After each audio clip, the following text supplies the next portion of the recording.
नमस्ते नमस्कार प्यारे साथियों, कैसे हैं आप सभी। आशा करती हूँ सभी प्यारे बच्चे एकदम बढ़िया होंगे, एकदम मस्त होंगे और बहुत ज़्यादा बेहतरीन, बहुत ज़्यादा शानदार होंगे। तो प्यारे साथियों, मैं भावना भाटी आप सभी का स्वागत करती हूँ आपके अपने प्यारे से परिवार रोजगार विद अंकित एप्लीकेशन में। तो आप सभी जल्दी से क्लास के साथ जुड़ जाइएगा, फिर हम अपनी क्लास को शुरू कर रहे हैं। ठीक है। आज हो सकता है कि आपकी क्लास में लगभग 45 मिनट के आसपास की ही लूँ क्योंकि मेरी तबीयत थोड़ी सी आज ढीली सी हो रखी है और फीवर के जैसा और गले में दुखन हो रही है। और कल मेरी ग्रुप डी के लिए क्लास भी है, मैराथन क्लास, तो उसकी भी मुझे थोड़ी सी एनर्जी उसके लिए भी बचा कर रखनी है। तो आ जाओ देखते हैं कितनी देर तक हम अपनी क्लास को कर पाते हैं। ठीक है। जल्दी से सभी बच्चे क्लास के साथ जुड़ जाएंगे भाई प्यारे साथियों, क्लास को फिर हम अपनी शुरू कर रहे हैं। तो आप लोगों को एक और बात बता देना चाहती हूँ कि आरुषि मैम की जो 6 बजे आपकी ज्योग्राफी की क्लास होती है वो आज नहीं हो पाएगी, क्योंकि मैम की भी आज ग्रुप डी में क्लास चल रही है, मैराथन क्लास। तो इसी वजह से मैम आपकी क्लास नहीं अटेंड कर पाएंगी 6 बजे वाली। तो मैं सभी बच्चों से उम्मीद करूंगी कि सभी बच्चे जो ज्योग्राफी में अभी तक आप लोगों का हो चुका है चैप्टर, उनका रिवाइज कर लेंगे आप लोग बैठकर 6 बजे। ठीक है। तो आ जाओ, अब हम बाकी की क्लासेस को करना शुरू करते हैं। ठीक है बेटा। तो नमस्ते सभी को, नमस्कार। थोड़ा सा हाँ ऐसा लग रहा है कि हाँ थोड़ा सा बदन दर्द और सर दर्द ये सब पूरा जैसे बुखार में हो जाता है कई बार, और गले में दुखन वैसे सी फीलिंग आ रही है। दवाई मैंने ले ली है काफ़ी दिन से चल रहा है मेरे साथ दिक्कत, वायरल है, तो थोड़ा थोड़ा धीरे धीरे जाएगा। और बाकी कल मैराथन है तो उसके लिए भी मुझे एनर्जी जुटानी है प्यारे बच्चों। तो आइए आज हम एक नए टॉपिक के साथ क्लास को शुरू करेंगे। ठीक है, जिसका नाम है ब्लड। तो हम लोगों ने अभी तक अपने रुधिर से संबंधित जो हमारा दिल था, यानी कि सर्कुलेटरी सिस्टम में अपने दिल के बारे में हमने पढ़ लिया था। अब हम बात करने वाले हैं अपने ब्लड वाले टॉपिक की। ब्लड होने के बाद मैं आपको दूसरा ह्यूमन सिस्टम कराना शुरू कर दूंगी। राधे राधे सभी को, गुड आफ्टरनून सभी प्यारे साथियों को नमस्कार। तो आ जाओ जल्दी से, अब हम क्लास को शुरू करते हैं। आज 6 बजे वाली आपकी ज्योग्राफी की क्लास नहीं होगी क्योंकि मैम की मैराथन चल रही है, मैंने बता दिया आपको। ठीक है। और कल आप लोगों की ये वाली क्लास नहीं होगी क्योंकि कल मेरी मैराथन चलेगी, तो कल आप लोगों की एप्लीकेशन पर ये क्लास नहीं होगी बेटा। ठीक है। तो सभी बच्चे अपना अच्छे से रिवीजन कर लेंगे बैठकर। आ जाओ, अब हम बात करते हैं ब्लड के बारे में। सबसे पहले बात करते हैं कि मैम ब्लड के अध्ययन को क्या कहा जाता है। आपको पेपर में पूछा जाएगा कि जब हम लोग रुधिर का अध्ययन करते हैं उसको क्या कहते हैं। कई बार क्वेश्चन बना भी है कि ब्लड का जो अध्ययन होता है उसको क्या कहते हैं, या ऐसे बन जाता है कि हेमेटोलॉजी किसका अध्ययन होता है, तो ब्लड के अध्ययन को कहा जाता है हेमेटोलॉजी। तो हेमेटोलॉजी किसका अध्ययन है भाई, आप लोग बताकर चलते हो ब्लड का। ठीक है, ऐसे हिंदी में लिखते हैं हेमेटोलॉजी। तो हेमेटोलॉजी किसका अध्ययन हो जाता है, आप लोग बताते हो रुधिर का अध्ययन। ठीक है। अब बात आती है कि मैम रुधिर होता क्या है, ये क्या है। अब तुम कहोगे मैम एक लाल लाल कलर का लिक्विड है, जब हमें चोट लगती है तो हमारे शरीर से निकलता है। तो बिल्कुल सही बात, बट वास्तव में ये है क्या। जैसे आपका पूरा शरीर बहुत सारी चीजों से मिलकर बना है। आपके शरीर में आपकी हड्डियां हैं, आपके शरीर में आपका मांस है, मसल्स है, मांसपेशी हैं, आपके शरीर के अंदर बहुत सारी कोशिकाएं हैं। तो ये जो आपकी बॉडी के अंदर ब्लड है, वास्तव में ये क्या है, ब्लड किससे मिलकर बना है, तो रुधिर होता है बेटा एक कनेक्टिव टिश्यू। तो ब्लड क्या है, आप लोग बताकर चलते हो लिक्विड कनेक्टिव टिश्यू। रुधिर होता है प्यारे साथियों लिक्विड कनेक्टिव टिश्यू। अब कई बच्चों के दिमाग में एक बात चल रही होगी कि लिक्विड कनेक्टिव टिश्यू, पहले हिंदी में लिख दूं, इसको कहते हैं बेटा तरल संयोजी ऊतक। जो रुधिर होता है ये क्या है, कभी भी आपको पूछे तो आप कहोगे कि रुधिर एक तरीके का ऊतक है। कौन सा ऊतक है, ऊतक तो बहुत सारे हमारे शरीर में, तो कहोगे संयोजी ऊतक है। अच्छा, संयोजी ऊतक तो सॉलिड भी होते हैं और लिक्विड भी होते हैं, ब्लड कौन सा है, तो तुम कहोगे लिक्विड है। तो रुधिर होता है तरल संयोजी ऊतक। अब मैं प्यारे साथियों को ये बता दूं यहां से कि मैम ऊतक क्या होते हैं, क्योंकि जो बच्चे पहली बार बायोलॉजी पढ़ रहे हैं उनको समझ नहीं आएगा कि मैम ऊतक क्या है। तो प्यारे साथियों, जब आपके शरीर में समान कोशिकाएं एक साथ जुड़ जाती हैं तो वही बनाती हैं आप लोगों का ऊतक। जैसे यहाँ पे समझो, मान लो ये आपके शरीर में बहुत सारी कोशिकाएं हैं भाई, ये है, ये है, ये है, ये आपकी कोशिकाएं हैं ये। ठीक है, ये जो मैं बना रही हूं ना यहाँ पर, ये कोशिकाएं हैं भाई आपके शरीर की। क्लियर, ये आपके शरीर के अंदर पाई जाने वाली कोशिका, मतलब जिससे आपका पूरा शरीर बना है। आपके शरीर की सबसे छोटी इकाई है ये जो मैंने यहाँ पर बनाई है। ये है आपके शरीर के अंदर पाई जाने वाली कोशिका, जिसको हम कहते हैं बच्चा सेल। क्या कहते हैं? सेल, यानी कि कोशिका। अब मैम इनमें से जो एक जैसी कोशिका, मतलब एक समान कोशिकाएं जब जुड़ जाती हैं वही बनाती हैं टिश्यू। अब जैसे अगर मैं कहूं यहां तुम्हें बहुत सारी कोशिका दिख रही है, कोई लाल है, कोई सफेद है, कोई पीली है, कोई नीली है, ठीक है। एक बच्चा कह रहा है कि मैम इंग्लिश में भी बताएं। बेटा एक भी सिंगल वर्ड आप मुझे यहाँ बता दो जो ओनली हिंदी में लिखा हो या ओनली इंग्लिश में लिखा हो। तो यहाँ पर सारी चीज़ों को हम लोग इंग्लिश और हिंदी बाइलिंगुअल ही कर कर चल रहे हैं, ठीक है। तो इस चीज़ के बारे में गौरव शायद बेटा आप देख नहीं पा रहे हो कि लिखा हुआ है ब्लड क्या है। Blood is a liquid connective tissue. आपको लिखा हुआ है जब भी हम ब्लड की स्टडी करते हैं तो उसको कहा जाता है हेमेटोलॉजी, ठीक है।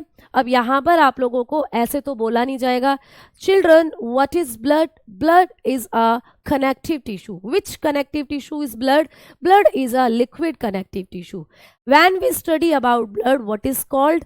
The study of blood is called haematology. पर प्यारे बच्चों ऐसे तो बोला नहीं जाएगा, है ना। तो आपको टर्म समझनी है, बाकी हो आप भारत देश से, आपको हिंदी बहुत बेहतरीन तरीके से समझ में आती है। सिर्फ हमें वो टर्म पढ़नी है जो पेपर में हमें बायलिंगुअल तौर पर याद रखनी है। तो आप बिल्कुल अच्छे से समझते हो कि जब हम ब्लड के बारे में पढ़ते हैं, रुधिर के बारे में पढ़ते हैं, तो उसका जो स्टडी है, उसका जो अध्ययन है, उसको कहा जाता है हेमेटोलॉजी। क्लियर? फिर हमने बात करी कि रुधिर क्या है, व्हाट इज ब्लड।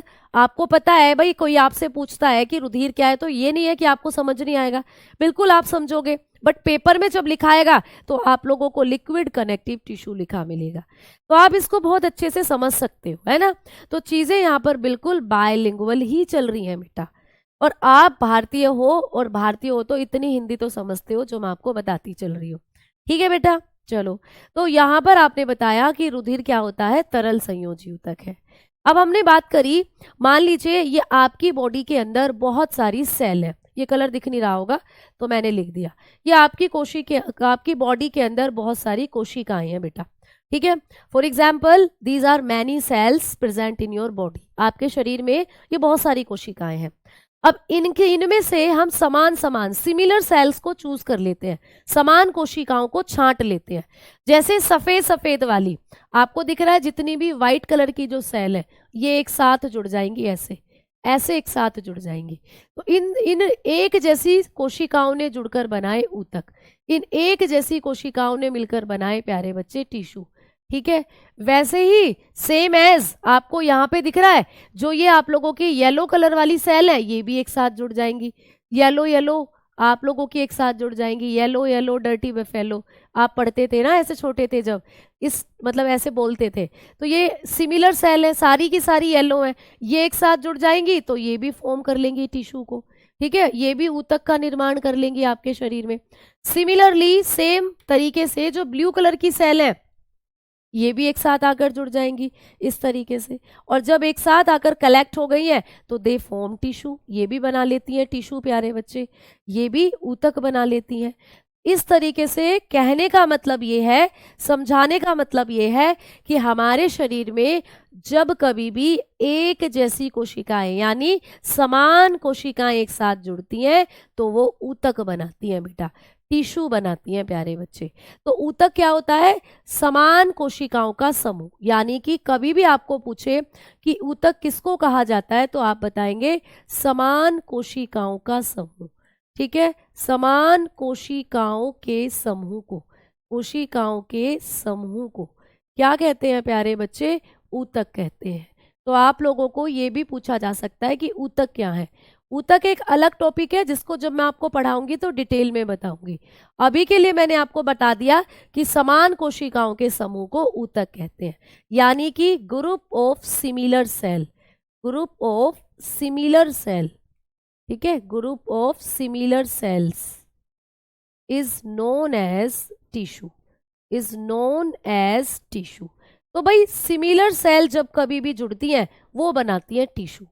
तो वैसे ही जो आपका ब्लड है ना वो भी एक टिश्यू ही है।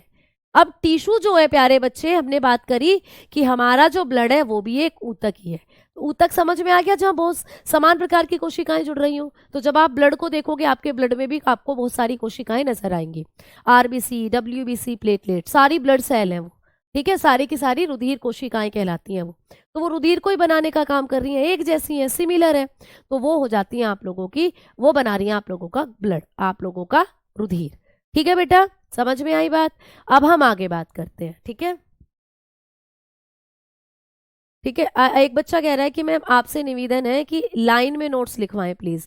बेटा लाइन ही चल रही है अभी तक, तो वो तो मैंने आपको समझाया है, वो तो मैंने आपको समझाया है प्यारे बच्चे, लाइन ही चल रही है। और मैंने कहा है अभी अभी कि जो टिश्यू होता है ये अलग टॉपिक है, जब मैं आपको टिश्यू वाला टॉपिक कराऊंगी तो इसको मैं डिटेल में वहां लिखवाऊंगी। अभी तो सिर्फ आपको समझाने के लिए, या साइड में आप डेफिनेशन नोट करना चाहते हो उसके लिए मैंने आपको यहाँ पर लिखवा दिया है।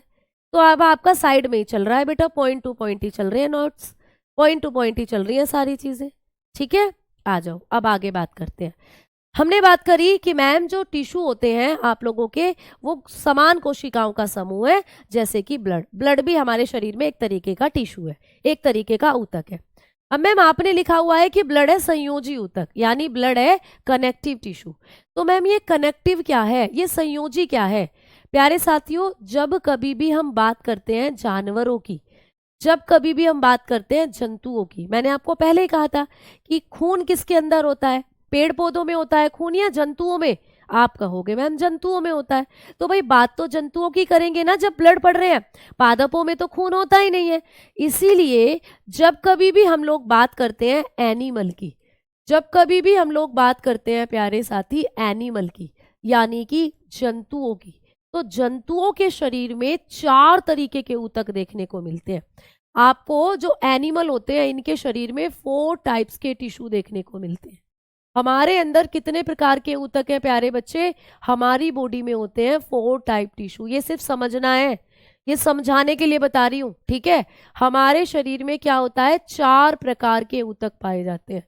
कौन कौन से हैं मैडम जी? प्यारे साथियों, आप लोग पहले नंबर पर लिखते हो एपिथीलियल। एपिथीलियल सिर्फ समझना है, ठीक है। एपिथीलियल, एपिथीलियल जिसको कहते हैं उपकला ऊतक, ठीक है, उपकला। दूसरे नंबर पर आपको पढ़ना है कनेक्टिव टिश्यू। दूसरे नंबर पर आपको पढ़ना है कनेक्टिव यानी संयोजी। मैम तीसरे नंबर पर कौन से हैं? तीसरे नंबर पर होते हैं नर्वस टिश्यू, नर्वस यानी कि तंत्रिका ऊतक, ठीक है। और चौथे नंबर पर होते हैं पेशी ऊतक यानी मस्क्यूलर टिश्यू। तो ये 4 तरीके के ऊतक हैं हमारे शरीर में। अब हम पढ़ रहे हैं ब्लड को, हम पढ़ रहे हैं प्यारे बच्चे ब्लड के बारे में, रुधिर के बारे में। तो पेपर में जब आपको क्वेश्चन बनेगा कि बताइए रुधिर जो होता है ये किस प्रकार का कनेक्टिव, किस प्रकार का टिश्यू है, आपको ऐसे क्वेश्चन आएगा और ये चारों कनेक्टिव टिश्यू आपको लिखे मिलेंगे। तो आपको पता होना चाहिए कि रुधिर जो होता है इन चारों में से कौन सा टिश्यू है, जल्दी से बताओ कौन सा टिश्यू है प्यारे बच्चे। अगर हम लोग आपको पेपर में क्वेश्चन दें या आप लोग अगर क्वेश्चन की बात करते हैं तो आपको पेपर में आएगा कि जो रुधिर होता है वो किस तरीके का ऊतक है। Blood is which type of tissue या which type of tissue is blood, ऐसे क्वेश्चन आ जाएगा। तो आप लोग बताकर चलेंगे कि ब्लड जो होता है वो कनेक्टिव टिश्यू है, यानी ह्यूमन बॉडी में या एनिमल्स में 4 टिश्यू हैं जिनमें से एक होता है कनेक्टिव टिश्यू, यही है हमारा ब्लड। मैम कनेक्टिव टिश्यू का एग्जाम्पल और कौन कौन होते हैं? तो बेटा आपकी बोन्स भी इसी में आती हैं, आपकी हड्डियां भी इसी में आती हैं बेटा। अब हड्डियां तो सॉलिड है, ठोस होती हैं हड्डियां तो, लेकिन ब्लड भी इसी में आता है, ब्लड लिक्विड है। इसीलिए हमने लिखा कि जो ब्लड होता है वो लिक्विड कनेक्टिव टिश्यू है ना। हाँ, तो इतना कॉन्सेप्ट अभी के लिए समझना है, बाकी टिश्यू को हम डिटेल में बाद में पढ़ेंगे। टिश्यू एक अलग टॉपिक है, उसमें हम बाद में पढ़ेंगे, जब मैं सेल पढ़ाऊंगी तब टिश्यू के बारे में बताऊंगी। फिलहाल हम पढ़ रहे हैं ब्लड। तो अब आप मेरे ख्याल से दोनों पॉइंट आपके क्लियर हो गए होंगे, ठीक है। अब आ जाओ आगे बात करते हैं। अब आपको पूछेगा कि हमारा जो शरीर होता है इसमें कितना खून होता है, हमारे शरीर में ब्लड का अमाउंट कितना होता है, हमारी बॉडी में ब्लड की मात्रा कितनी होती है। तो अमाउंट ऑफ ब्लड होता है हमारी बॉडी के अंदर 5 से 6 लीटर प्यारे बच्चे, हमारी बॉडी के अंदर जो ब्लड का अमाउंट होता है वो होता है 5 से 6 लीटर, यानी आपकी पूरी बॉडी में 5 से 6 लीटर ब्लड है। मैम लड़कियों में क्या इतना ही ब्लड होता है? वैसे तो पेपर में लड़का और लड़की करके नहीं पूछता, लेकिन फिर भी मैं आपकी जानकारी के आधार पर बता दूं, क्या मैम लड़कियों के शरीर में भी इतना ही खून होता है? तो भैया लड़कियों के शरीर में खून कम होता है। भाई तुम्हारे नजरिए से लड़कियों में खून ज्यादा होना चाहिए, क्योंकि वो तुम्हारा भी तो खून पी जाती हैं। तुमने सुना होगा कि लड़कियां बहुत खून पीती हैं, है ना? और तुमने सुना होगा चुड़ैल जो प्रजाति होती है वो भी लड़कियों की ही होती है। तो तुमने सुना होगा खून पीने वाली चुड़ैल, खूनी चुड़ैल। तो मतलब लड़कियां चुड़ैल का रूप लेके खून पी जाती हैं, तो उनमें तो ज्यादा खून होना चाहिए, 5 से 6 लीटर तो है ही, साथ में एक आधा लीटर वो तुम्हारा भी पी गई, तो समझो उनमें तो खून की मात्रा ज्यादा हो जानी चाहिए। फिर भी बिचारियों में खून की पूर्ति नहीं हो रही, फिर भी लड़कियों के शरीर में खून कम ही रहता है। तो कभी कोई जर्नली आपसे पूछे कि लड़कियों के शरीर में भी क्या उतना ही खून है जितना लड़कों के शरीर में होता है, तो कहोगे नहीं, लड़कियों के शरीर में 1 से आधा लीटर खून कम होता है बेटा। अगर मैं लड़कियों की बात करूं तो लड़कियों के शरीर में 4 से 5 लीटर ब्लड आपको देखने को मिलता है, ठीक है? तो लड़कियों के शरीर में खून क्यों कम होता है? इसलिए कम होता है कि लड़कियों के शरीर में बहुत सारी बायोलॉजिकल रिएक्शन चलती है जो लड़कों के शरीर में नहीं होती। जैसे लड़कियों के शरीर में चलता है महामारी चक्र, मेंस्ट्रुएशन साइकिल। लड़कियों में हर माह रक्त स्राव होता है, महामारी चक्र चलता है, पीरियड्स जिसको हम लोग नॉर्मली बोलते हैं। तो बहुत सारा ब्लड तो वहां लूज हो जाता है महिलाओं का। दूसरा, महिलाओं में जब प्रेगनेंसी होती है तो बच्चे के निर्माण में भी बहुत सारा खून है जो लग जाता है। तो एक बच्चे का जो विकास, बच्चे को जो पोषण मिलता है वो माता के खून से ही मिलता है। इसीलिए महिलाओं में खून की मात्रा हमेशा कम रहती है लड़कों की तुलना में। ठीक है भाई, समझ में आ गई बात? क्लियर? अब आ जाओ आगे बात करते हैं। इतनी बेइज्जती मत करो मैम। नहीं, ये बेइज्जती नहीं थी, ये एक क्लियर सा जवाब था कि लड़कियां जो होती हैं उनके शरीर में खून कम ही रहता है बेटा हमेशा। ठीक है, आ जाओ आगे बात करते हैं। अब बात करते हैं कि मैम जो ब्लड होता है इसका पीएच मान कितना होता है। इंपॉर्टेंट पॉइंट, पेपर में बहुत बार पूछा गया पॉइंट है। हमारा जो ब्लड होता है इसकी पीएच वैल्यू कितनी होती है नी? रुधिर का पीएच मान कितना होता है? अब कई बच्चे सोच रहे हैं मैम पीएच मान क्या होता है? पीएच मान प्यारे बच्चे एक वैल्यू होती है जो क्या बताती है? जो बताती है कि कोई भी चीज अम्ल है या क्षार है। ठीक है, आप केमिस्ट्री में पढ़ोगे पीएच मान, केमिस्ट्री में पढ़ा जाता है पीएच स्केल। तो एक स्केल होता है, एक पैमाना होता है। जब हम उस पैमाने पर खून को रखते हैं तो खून जिस बिंदुओं के बीच आकर रुकता है, यानी खून की जो रेंज उस पीएच पैमाने पर आती है वो होती है 7.4। तो बहुत बार आपको पेपर में क्वेश्चन बना है कि ब्लड का पीएच मान कितना होता है, आप बताओगे 7.4। अब 7.4 पीएच मान के साथ जो रुधिर होता है ये क्षारीय नेचर का होता है बेटा, एल्केलाइन होता है जो ब्लड होता है। यानी ब्लड जो है वो आपका बेस है, आप लोगों का जो ब्लड है वो एसिड नहीं है, वो होता है क्षारीय नेचर का। ठीक है, हाँ बिल्कुल 7.4 होता है। अच्छा, जैसे कि ये एक पीएच पैमाना है भाई, जैसे कि एक पीएच पैमाना है, इस पर ना पीएच स्केल है प्यारे बच्चे। ये स्केल का तो तुम मतलब समझते ही हो, स्केल का इस्तेमाल करते हैं चीजों को नापने के लिए, लाइन खींचने के लिए, है ना? तो ये एक स्केल है केमिस्ट्री में। इस स्केल पर लिखे होते हैं 0, 7 और 14, ऐसे नंबर लिखे होते हैं। तो जब इस स्केल पर आप ब्लड को डालते हो ना तो ब्लड लुढ़कता लुढ़कता लुढ़कता लुढ़कता कहाँ कर रुकेगा? धूम धूम धूम धूम धूम, यहाँ कर रुकता है ब्लड। मान लो ये है 4, ठीक है, तो जो ब्लड है वो रुकता है आकर 7.4 पर प्यारे बच्चे। तो इसीलिए ब्लड का जो पीएच मान है वो कितना मान लिया जाता है? 7.4 मान लिया जाता है। ठीक है, तो ब्लड जो होता है वो एग्जैक्ट 7.4 पर आकर रुकता है, इसीलिए ब्लड का जो पीएच मान है पीएच स्केल पर वो 7.4। और जो मैम 7 से 14 के बीच में जिसकी वैल्यू आती है ना उसको हम क्षार ही मानते हैं, उसको हम बेस ही मानते हैं बेटा। तो इसीलिए ब्लड की पीएच वैल्यू भी 7 और 14 के बीच में ही आई भाई। 7.4 कहाँ आएगा? 7 और 14 के बीच में ही है, तो इसीलिए ब्लड को भी हम बेस मानते हैं, क्षार मानते हैं। समझ में आ गई ना बात? ठीक है, चलो अब आगे बात करते हैं हम लोग। अब अगला पॉइंट पढ़ते हैं भाई ब्लड के बारे में। अगला पॉइंट ये है कि आपको पूछा जाएगा जो हमारा ब्लड होता है इसका हमारे कुल वजन का कितने प्रतिशत ब्लड है हमारे शरीर में। जैसे मेरा जो वजन है वो 50 किलो है ना? पहले कुड़ी दा 47 वेट था, तो भैया अब पता नहीं अब कितना है, अब शायद अब भी इतना हो, या मैंने अब बहुत दिनों से मेजर नहीं किया। तो मैंने 50 एवरेज लिया कि मुझ में 50 किलो वजन है। तो 50 किलो वजन में से कितना वजन मेरे ब्लड का है, ये आपको मैं पढ़ाना चाह रही हूँ। तो हमारे कुल वजन का 7% हमारे ब्लड का वजन होता है बेटा। तो आपको ये भी पूछा जा सकता है कि हमारे कुल वजन का कितने प्रतिशत खून का वजन होता है। तो आप लोग बताकर चलते हो कि कुल वजन का प्रतिशत आपको पूछे, टोटल बॉडी वेट का जब आपको परसेंटेज पूछे, आपकी टोटल बॉडी वेट का, आपके टोटल बॉडी वेट का कितने प्रतिशत आपकी बॉडी में आपका खून होता है, तो बताकर चलते हो 7%। आपके कुल वजन का 7% आपका जो वजन है वो खून का वजन है।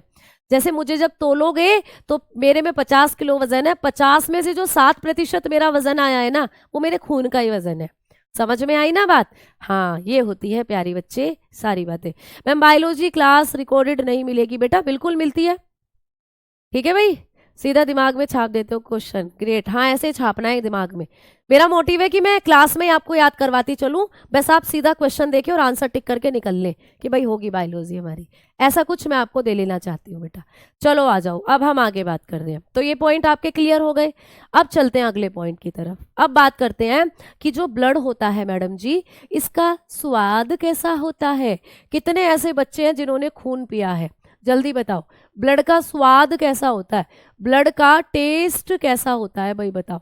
जब तुम अपने इस ब्लड को टेस्ट करते हो तो इसका स्वाद कैसा लगा? अभी मैं देखती हूँ कौन कौन यहाँ चुड़ैल कैटेगरी का है। ठीक है, जो जल्दी बताओ, जो खून होता है प्यारे बच्चे, इसका टेस्ट कैसा होता है? अब कोई नहीं बताएगा, क्योंकि खून का टेस्ट तो चुड़ैलों को ही पता होता है। खून तो चुड़ैल ही पीती है। तुम ठहरे अच्छे मानव, तुम थोड़ी ना खून पियोगे। तो भैया मैं बता देती हूँ खून का टेस्ट कैसा होता है। खून का टेस्ट होता है, आप लोग बताएंगे कैसा प्यारे बच्चे? चरचरा सा, यानी नमकीन। चरचरा बोले तो हरियाणवी में बोलते हैं नमकीन को। तो नमकीन होता है भैया खून का टेस्ट, सॉल्टी सा लगता है, नमक।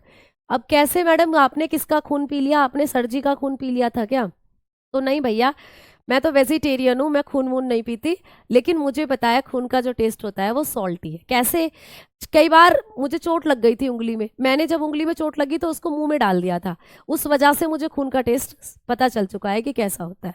भाई खून का टेस्ट होता है नमकीन। क्यों होता है मैम खून का टेस्ट नमकीन? क्योंकि खून में होता है NaCl। खून में आप लोगों के नमक होता है प्यारे बच्चों। आपने सुना होगा, क्या आपके टूथपेस्ट में नमक है? भैया टूथपेस्ट में नमक तो सुना होगा, क्या तुम्हारे खून में नमक है? तो कहना है, बिल्कुल है। खाने में खाते हो ना, खाने में सब्जी में नमक, आपकी रोटियों में नमक, हम नमकीन खाते हैं उसमें नमक, कोई फल खाया उस पर छिड़क दिया नमक। तो नमक हम खाते हैं, कहाँ जाता है? हमारे खून में ही तो जाता है। जो भी चीज़ तुम खाते हो ना, तुम्हारे खून में मिलती है जाकर। तुम्हें भगवान ने भगवान कह रही हो, तुम्हें डॉक्टर ने दवाई दी, दवाई तुमने खाई, वो दवाई भी तो खून में मिलती है जाकर। तुमने रोटी खाई, उस रोटी के अंदर जो पोषक पदार्थ हैं वो भी तो खून में मिलते हैं जाकर। तो तुम नमक खाते हो ना, तो नमक होता है तुम्हारे खून में। मैम हम तो मिर्ची भी खाते हैं, मिर्ची क्यों नहीं जाती खून में? तो प्यारे बच्चे, आपका जो खून है उसके अंदर एक प्रोटीन है, अभी पढ़ोगे, एल्ब्यूमिन। वो खींचती है नमक को, वो खींच कर ले जाती है आपके ब्लड में नमक। मिर्ची को खींचने वाली कोई प्रोटीन ही नहीं है, इसलिए मिर्ची जो है सीधा पोट्टी में निकल जाती है। ठीक है, तो ऐसे करके आप लोगों को ये सारी चीज़ें पूछी जाती हैं पेपर में। अच्छा, हरियाणवी जानती नहीं हूँ मैं, हरियाणा में मैंने थोड़ा सा पढ़ाया था प्यारे बच्चों, इसलिए मुझे हरियाणा के बच्चों की थोड़ी थोड़ी सी लैंग्वेज आनी शुरू हो गई है। चलिए आइए आगे बात करते हैं। अब हम बात करते हैं कि मैम जो ब्लड होता है, ये इसके घटक क्या होते हैं। आइए बात करते हैं रुधिर के घटक। अब आपको पूछेगा रुधिर के घटक, यानी जो ब्लड है वास्तव में वो किन किन चीज़ों से मिलकर बना है। Components of blood. अब बात करते हैं ब्लड के कंपोनेंट्स की। यहाँ से क्वेश्चन बनेगा कि ब्लड के कौन कौन से कंपोनेंट्स होते हैं। ठीक है, तो कंपोनेंट्स ऑफ ब्लड की जब हम लोग बात करते हैं बेटा, तो जब कभी भी आपको चोट लगती है तो आपने देखा है कि खून निकलता है ना? जैसे उंगली कट गई, खून निकल रहा है, अरे मैया मेरी तो उंगली कट गई, खून निकल रहा है। तो खून निकलता है तो ऐसा लगता है लिक्विड निकल रहा है बेटा, तरल निकल रहा है। लेकिन वास्तव में जो खून है वो लिक्विड, पूरी तरीके से लिक्विड नहीं है। खून जो है उसमें आपका सॉलिड चीज़ें भी हैं और लिक्विड चीज़ें भी हैं। बस यही पेपर में आता है कि ब्लड में क्या लिक्विड है, ब्लड में क्या सॉलिड है। जैसे आपने कभी खीर खाई है? बिल्कुल खाई होगी। जब आप खीर खाते हो तो खीर में दूध डालते हो, लिक्विड हुआ दूध, और खीर में चावल डालते हो, चावल क्या हुए, सॉलिड। तो दोनों को मिलकर तैयार हो जाती है कटोरी की खीर। अब कई बच्चे आज जाकर अपनी मम्मी से कहेंगे खीर बना दो, मेरा ही मन करने लगा खीर को एग्जाम्पल देकर खीर खाने के लिए। कोई नहीं, बनवा लो, अच्छी होती है खीर। तो खीर जब हम एक कटोरी में लेकर बैठते हैं तो उसमें लिक्विड भी होता है और उसमें सॉलिड भी होता है। लिक्विड उसमें दूध है, सॉलिड उसमें चावल है, चाहो तो ड्राई फ्रूट डाल लो, वो भी सॉलिड है। तो सेम वैसे ही तुम्हारा खून भी है, तुम्हारे खून में भी लिक्विड है और उस लिक्विड में सॉलिड भी मिला हुआ है। तो मैम हमें तो नहीं दिखता, जब हम खून को देखते हैं हमें तो लिक्विड लिक्विड दिखता है। बेटा इसलिए नहीं दिखता क्योंकि चावल तो बहुत बड़े हैं, खीर में दिख गए आपको। आपके खून में जो आपका सॉलिड पार्ट है वो इतना छोटा है कि आपको सूक्ष्मदर्शी से ही दिखेगा, माइक्रोस्कोप से ही दिखेगा। तो जब तुम किसी भी खून को माइक्रोस्कोप में देखते हो तो ऐसा दिखता है तुम्हें खून, ऐसा दिखता है तुम्हें खून। खून की एक बूंद जब आप किसी भी सूक्ष्मदर्शी में देखोगे तो ऐसी आपको नजर आएगी। अच्छा मैम, इसमें हमें बहुत सी चीजें दिख रही हैं। ये पीला पीला क्या है, ये है बेटा प्लाज्मा, जिसके बारे में अब आप पढ़ने वाले हो। ठीक है मैम, ये लाल लाल क्या है, ये है आप लोगों की एल्पेनलीबे टॉफी। ऐसे नहीं लग रहा जैसे एल्पेनलीबे टॉफी खाते थे। ये है आप लोगों की आरबीसी। भाई क्या है बेटा, आरबीसी। अभी पढ़ेंगे इनके बारे में। मैम ये जो दिख रही है हम लोगों को, ये है आप लोगों की व्हाइट ब्लड सेल यानी डब्ल्यूबीसी। ठीक है, और प्यारे बच्चों ये जो आप लोगों को ये दिख रही है, ये आपकी प्लेटलेट्स होती हैं। तो कुल मिलाकर रुधिर ऐसा दिखता है। इसमें मैम लिक्विड क्या है, तो ये प्लाज्मा लिक्विड है बेटा। और मैम सॉलिड क्या है, बाकी जो भी दिख रहा है वो सॉलिड है। ये आरबीसी, ये डब्ल्यूबीसी, ये प्लेटलेट सब सॉलिड है। मैम ये आरबीसी डब्ल्यूबीसी इतनी छोटी है कि हम इनको नॉर्मल आंखों से नहीं देख पाते, ये हमें माइक्रोस्कोप में दिखती है। तो जब खून को माइक्रोस्कोप में देखोगे ना ऐसा दिखेगा। तो चलिए आइए, अब आपको यही पेपर में पूछेगा कि ब्लड के अंदर कौन सी चीज लिक्विड होती है, कौन सी चीज सॉलिड होती है। ठीक है भाई प्यारे बच्चों, चलो आओ आगे बात करते हैं अब, है ना।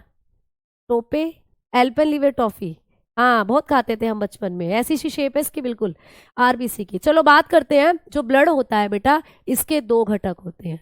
रुधिर के कितने घटक होते हैं, पेपर में आ जाए, दो घटक होते हैं।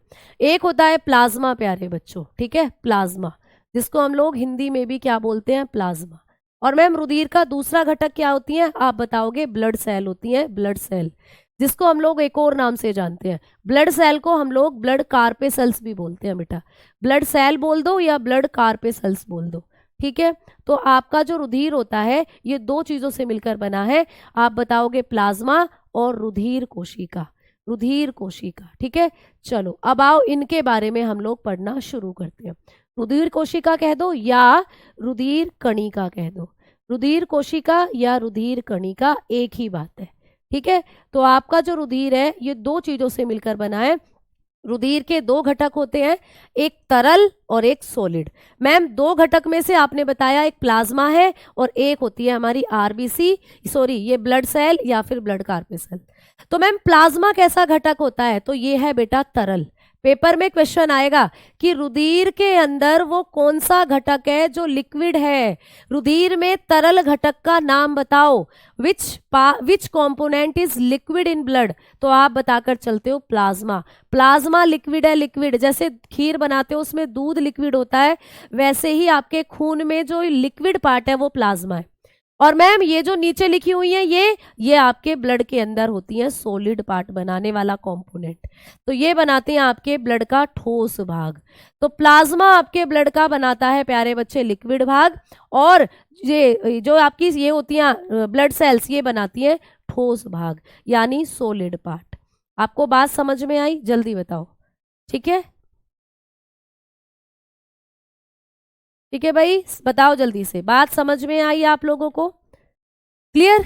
तो अब हम लोग बात करने वाले हैं प्लाज्मा के बारे में, बात करने वाले हैं ये ब्लड सेल्स के बारे में।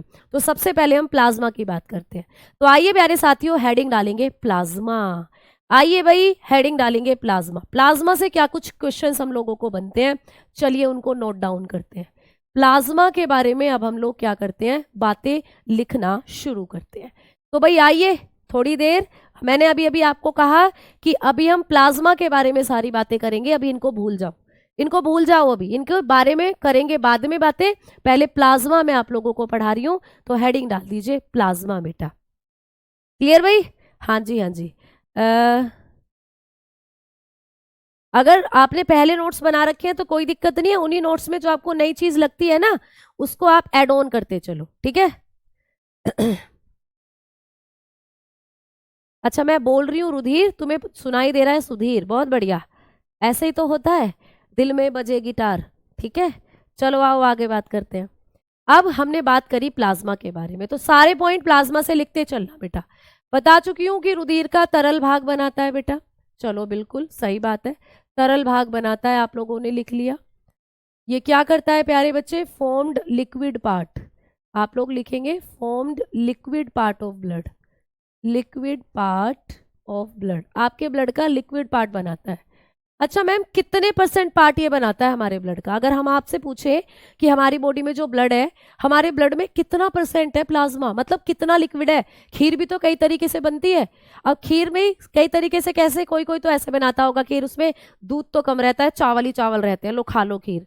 कोई कोई ऐसा बनाता है उसमें दूध ही दूध है, चावल तो ढूंढने पड़ते हैं कहाँ है चावल, है ना। और कोई कोई इतनी बढ़िया बनाता है उसमें दूध भी एकदम सही अमाउंट में रहता है और चावल भी एकदम सही अमाउंट में रहते हैं। तो भाई हमारा जो ब्लड है मैम उसमें कितना प्लाज्मा है, कितनी आरबीसी या कितनी आपकी ब्लड सेल है, तो वही आपको परसेंटेज भी पूछा जाता है। तो आप लोग बताकर चलते हैं इसका परसेंटेज कितना होता है, इसका प्रतिशत हमारे रुधिर में कितना होता है। तो भाई जब इसके हम परसेंटेज की बात करते हैं तो ये आपके संपूर्ण ब्लड का 55% भाग बनाता है, यानी कि ज्यादातर आपके ब्लड में यही होता है प्लाज्मा, लिक्विड होता है आपके ब्लड में प्लाज्मा, ठीक है। आ जाओ आगे बात करते हैं कि मैम ये जो प्लाज्मा है इसका कलर कैसा होता है, प्लाज्मा का कलर कैसा होता है, यानी मैम ये कैसे रंग का होता है, तो ये होता है बेटा पीला, इसका कलर कैसा होता है? पीला, ये येलो कलर का होता है, या तो हल्का पीला या फिर पीला होता है, आप याद रखोगे, ठीक है। दिख रहा है ना इस पिक्चर में, देखो इस डायग्राम में, इस पिक्चर में तुम्हें दिख रहा होगा, देखो ये पीला पीला सा, ये जो पीला पीला दिख रहा है ये प्लाज्मा है, ठीक है। ये जो पीला पीला आपको दिख रहा है, अगर मैं प्लाज्मा को आपको दिखाऊं ना, अगर आपके ब्लड से प्लाज्मा को अलग कर दें तो कैसा दिखेगा, तो चलो मैं दिखाती हूँ तुम्हें कैसा दिखता है ब्लड प्लाज्मा। तो जो ब्लड प्लाज्मा होता है ये आप लोगों का येलो कलर का आपको एक लिक्विड है जो दिखाई देता है, ठीक। तो जैसे कि आप लोग इस टेस्ट ट्यूब में देखो, ये आपको दिख रहा है ना, ये नीचे तो तुम्हारी सॉलिड पार्ट बैठा हुआ है जिसमें आरबीसी आपकी डब्ल्यूबीसी है, और ऊपर जो तुम्हें दिख रहा है पीला पीला ये आपका प्लाज्मा है।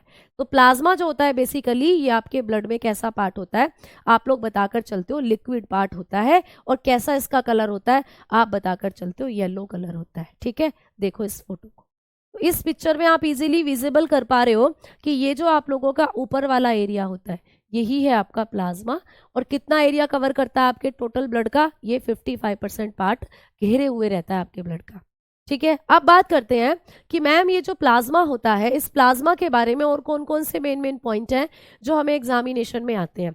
तो चलिए अगले पॉइंट की बात करते हैं बेटा। ये जो प्लाज्मा होता है इसके भी कॉम्पोजिशन की अगर हम लोग बात करते हैं, जैसे कि मैंने कहा कि रुधिर, रुधिर के दो घटक हैं प्लाज्मा और ब्लड सेल। अब हम बात कर रहे हैं प्लाज्मा की, तो मैम प्लाज्मा भी किन किन चीजों से मिलकर बना है ये बताओ। तो बेटा प्लाज्मा के अगर घटक की बात करते हैं हम लोग, अगर हम लोग बात करते हैं कॉम्पोजिशन की प्लाज्मा की, तो जो प्लाज्मा है इसमें भी आपको बहुत सी चीजें हैं जो पेपर में पूछी जाती हैं, यानी अब हम बात कर रहे हैं प्लाज्मा के घटक। तो बच्चा प्लाज्मा भी आपको दो तरीके की चीजों से मिलकर बना हुआ दिखता है। प्लाज्मा में है प्यारे बच्चे, क्योंकि प्लाज्मा लिक्विड है तो प्लाज्मा में होता है वाटर यानी कि पानी। अब ये क्वेश्चन पेपर में बना हुआ है कि प्लाज्मा में कितना पानी होता है। भाई आप एक बात बताओ, जब आपके घर में आलू टमाटर की पतली वाली सब्जी मम्मी ने बनाई है तो वो पतली किसके कारण है ये बताओ। भाई आलू टमाटर वाली लिक्विड सब्जी तुम्हारी मम्मी ने तुम्हारे घर में बनाई है, वो लिक्विड क्यों है? तुम कहोगे उसमें पानी डाला है मम्मी ने तभी तो वो लिक्विड है।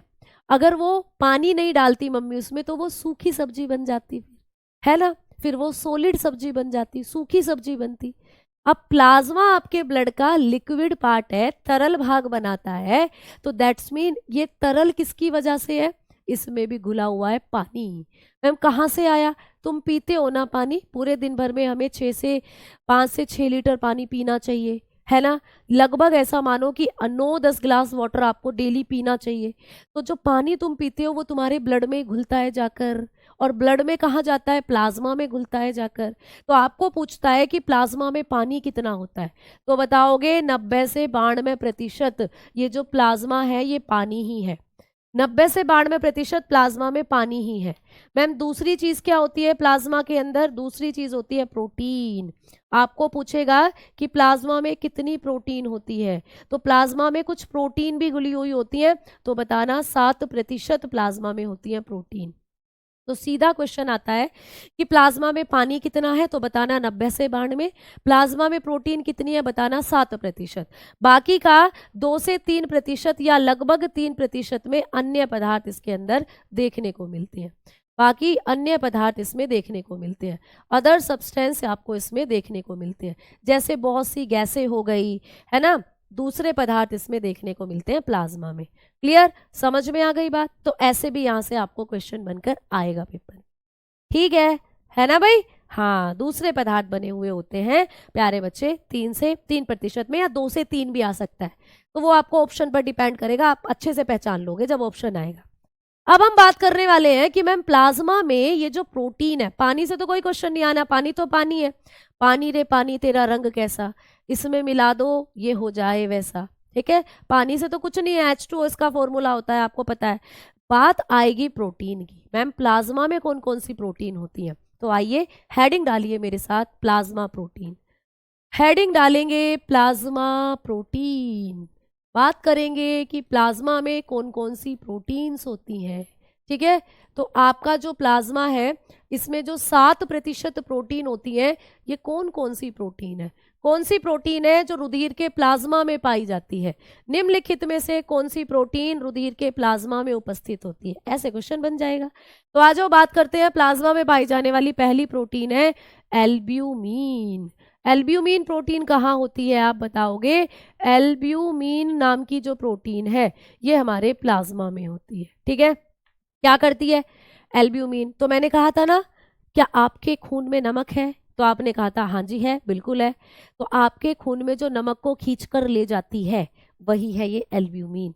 तो मैंने कहा था आपके खून में एक ऐसी प्रोटीन है जो नमक को खींचती है, तो यही होती है एल्ब्यूमिन। तो एल्ब्यूमिन क्या करती है? ये रुधिर का लवण दाब बनाती है, रुधिर लवण दाब बनाती है। आपको पेपर में आएगा कि जो रुधिर लवण दाब है बनाने का काम जो करती है वो कौन सी प्रोटीन करती है? आप बताओगे एल्ब्यूमिन। तो ये रुधिर लवण दाब बनाती है प्यारे बच्चे। ये क्या करती है आप लोग बताओगे? Balance osmotic pressure of blood, balance osmotic pressure of blood. आपके ब्लड का जो ऑस्मेटिक प्रेशर है उसको बैलेंस करती है, उसको बनाती है। मैम ऑस्मेटिक प्रेशर क्या होता है? मतलब वही कि आपके खून में कितना नमक रहेगा और कितना नहीं रहेगा। ठीक है, तो नमक का संतुलन बनाती है आपके खून में, नमक का संतुलन बनाती है प्यारे बच्चे। ठीक है, हाँ जी, बहुत बहुत शुक्रिया प्यारे बच्चे, बहुत बहुत धन्यवाद। ठीक, कलर हल्का पीला, हाँ मैंने कहा ना हल्का पीला भी आ सकता है या आपको पीला भी पूछ सकता है। क्लियर? तो वो हल्का पीला या पीला सेम ही है, आपको कहीं कहीं मिलेगा हल्का पीला, कहीं कहीं मिलेगा पीला। ठीक है, चलो आ जाओ। इंग्लिश में लिखना जरूरी है नहीं बेटा, जो आपका लैंग्वेज है वो आप उसमें लिखें। आप इंग्लिश में अटेम्प्ट करने वाले हो पेपर तो इंग्लिश में लिखो, आपको जो लैंग्वेज समझ में आती है आप उसमें लिखो। ठीक है, कोई कंपल्सन नहीं है कि भाई हिंदी में लिखो इंग्लिश में लिखो, जो आपको समझ में आए, जैसा समझ में आए वैसा लिखो। आ जाओ आगे बात करते हैं। दूसरा, आपके ब्लड के प्लाज्मा में पाई जाती है ग्लोब्यूलिन। दूसरी प्रोटीन है बेटा ग्लोब्यूलिन। ठीक है, तो दूसरी प्रोटीन हो जाती है ग्लोब्यूलिन। तो ग्लोब्यूलिन के बारे में भी क्वेश्चन आएगा कि ग्लोब्यूलिन प्रोटीन कहाँ पाई जाती है, तो आप लोग बताते हो आपके ब्लड के प्लाज्मा में होती है। अच्छा मैम ये क्या काम करती है? एक एग्जाम्पल से कोरिलेट करती हूँ जो आपको याद रहे। ठीक है, देखो कभी कभी क्या होता है, कोई कमजोर सा बच्चा है, उसको हम डॉक्टर के पास लेके गए, डॉक्टर ने कहा अरे ये तो बड़ा कमजोर लग रहा है देखने में, चलो इसका खून टेस्ट करते हैं कि इसमें खून कितना है। अब डॉक्टर ने उसका खून टेस्ट करा, खून होना चाहिए 5 से 6 लीटर, या हेमोग्लोबिन होना चाहिए, अगर मैंने बात करी किसी भी लड़के की तो उसके अंदर होना चाहिए मिनिमम 14% तो होना चाहिए हेमोग्लोबिन। तो मैम उस बच्चे का जब डॉक्टर ने ब्लड टेस्ट करा तो उस बच्चे के अंदर जो ब्लड का अमाउंट आया वो बहुत कम आया, उस बच्चे में हीमोग्लोबिन है 6, डॉक्टर कह रहा अरे हीमोग्लोबिन 6 है, होना चाहिए 14, बड़ी गड़बड़ वाली बात है। तो मतलब डॉक्टर कह रहा है कि बच्चे में खून की कमी है। अब बच्चे में खून की कमी है तो बच्चा तो बीमार होगा ही, उसे जल्दी जल्दी बीमारियां लगेंगी, इधर उधर उधर उधर कोई भी इन्फेक्शन आएगा उसे सबसे जल्दी लगेगा। तो जिसमें खून की कमी होती है वो व्यक्ति जल्दी जल्दी बीमार क्यों होता है? इसलिए बीमार होता है क्योंकि हमारा जो खून है ना वो हमें रोगों से लड़ने की शक्ति देता है। अगर हमारे शरीर में खून कम तो रोगों से लड़ने की शक्ति भी कम, अगर खून अच्छी मात्रा में है तो रोगों से लड़ने की शक्ति भी अच्छी मात्रा में। ठीक है, अब खून हमें रोगों से लड़ने की शक्ति क्यों देता है? इसलिए देता है क्योंकि हमारे खून में कुछ ऐसी प्रोटीन है जो हमारी इम्यूनिटी बनाती है, हमें रोगों से लड़ने की शक्ति देती है।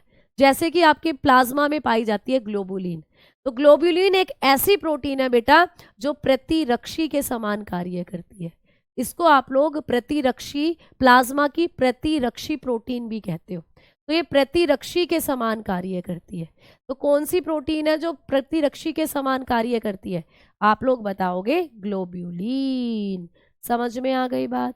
तो बताना वर्क एज एंटीबॉडी, ये एंटीबॉडी की तरह काम करती है बेटा।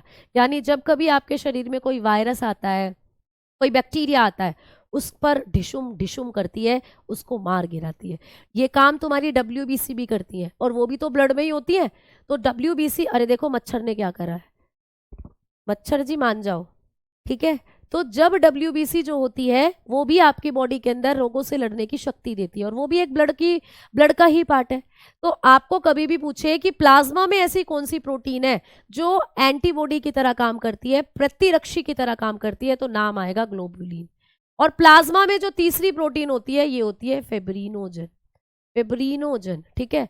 प्लाज्मा की जो अगली प्रोटीन है जिसको कहा जाता है फाइब्रिनोजन, ठीक है, फाइब्रिनोजन। तो प्लाज्मा में पाई जाने वाली एक और इंपॉर्टेंट प्रोटीन जहां से बहुत बार क्वेश्चन बनता है, फाइब्रिनोजन। मैम ये क्या करती है? जब तुम्हें चोट लगती है, जब तुम्हें चोट लगती है प्यारे बच्चों, ठीक है, तो हाँ ग्लोबुलिन जो होती है ये आप लोगों को आपकी हेल्थ को इम्प्रूव करती है, यानी रोगों से बचाने की शक्ति देती है आप लोगों को। ठीक है, थोड़ी देर और पढ़ाऊंगी, 45 तक और पढ़ाऊंगी, ये फाइब्रिनोजन और बताती हूँ। उसके बाद हम कल तो क्लास होगी नहीं, परसों पढ़ेंगे। ठीक है, चलो फाइब्रिनोजन क्या काम करती है बेटा? ये रुधिर का थक्का जमाती है। मैम रुधिर का थक्का जम गया तो मर जाएंगे।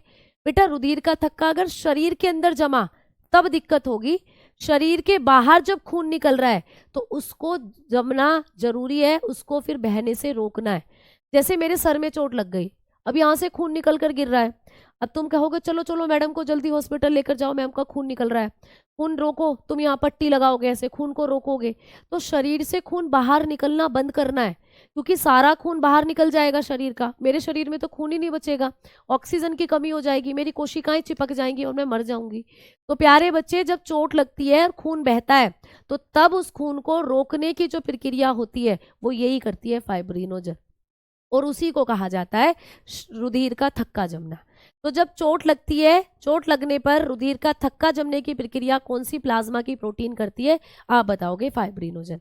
तो ये क्या काम करती है? रुधिर का थक्का जमाने में सहायक है, रुधिर का थक्का जमाने में सहायक है। ठीक है, इसका काम होता है रुधिर का थक्का जमाने में सहायक। क्लियर प्यारे बात बच्चों? तो ये क्या काम करती है? हेल्प इन ब्लड क्लॉटिंग, लिखेंगे हेल्प इन ब्लड क्लॉटिंग। तो कौन सी प्लाज्मा प्रोटीन है जो ब्लड क्लॉटिंग में हेल्प करती है?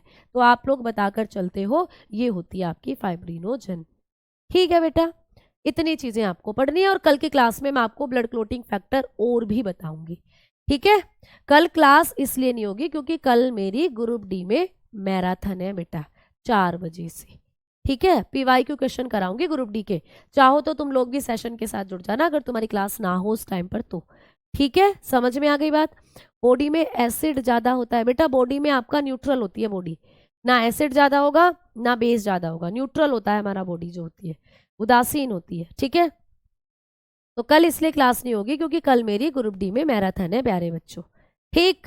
तो इतनी चीजें आपने जो आज की क्लास में पढ़ी, उम्मीद करती हूँ ये सारे पॉइंट आप लोगों को याद रहेंगे और कल जाकर इन सारे पॉइंटों को आप लोग रिवाइज भी कर लीजिएगा। तो ये हमने सबने ब्लड के बारे में पढ़ा। ब्लड का अध्ययन हेमेटोलॉजी है। ब्लड एक लिक्विड कनेक्टिव टिश्यू है ना। ब्लड हमारी बॉडी में 5 से 6 लीटर होता है। इसका पीएच मान 7.4 है। ब्लड जो है ये हमारे कुल वजन का 7% होता है। ब्लड का जो टेस्ट है वो नमकीन होता है। और ब्लड जो है ये 2 घटकों से बना है, प्लाज्मा और blood cell. Plasma liquid part है जो कि 55% पार्ट बनाता है और ब्लड सेल 45% भाग बनाती है बेटा। 45, इनको पढ़ोगे अभी आगे। और ये सॉलिड होती है हमारे ब्लड का।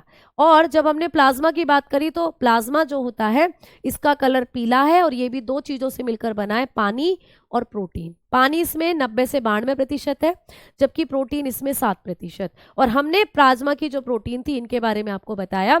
एल्ब्यूमिन जो कि रुधिर का लवण दाब बनाती है, यानी नमक की मात्रा को संतुलित करती है। ग्लोबुलिन प्रतिरक्षी की तरह काम करती है और फाइब्रिनोजन रुधिर का थक्का जमाने में मदद करती है। ठीक है, तो बहुत अच्छे से कॉन्सेप्ट आपको क्लियर हो गया होगा। परसों की क्लास में इससे आगे की तरफ अब हम लोग बढ़ेंगे।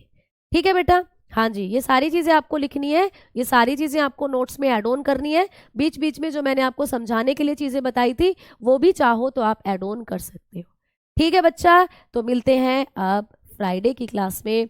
तब तक के लिए नमस्कार, जय हिंद, जय Bharat, tata, bye bye, see you. और अब कर रही हूँ जय हिंद जय भारत। ठीक है, चलो।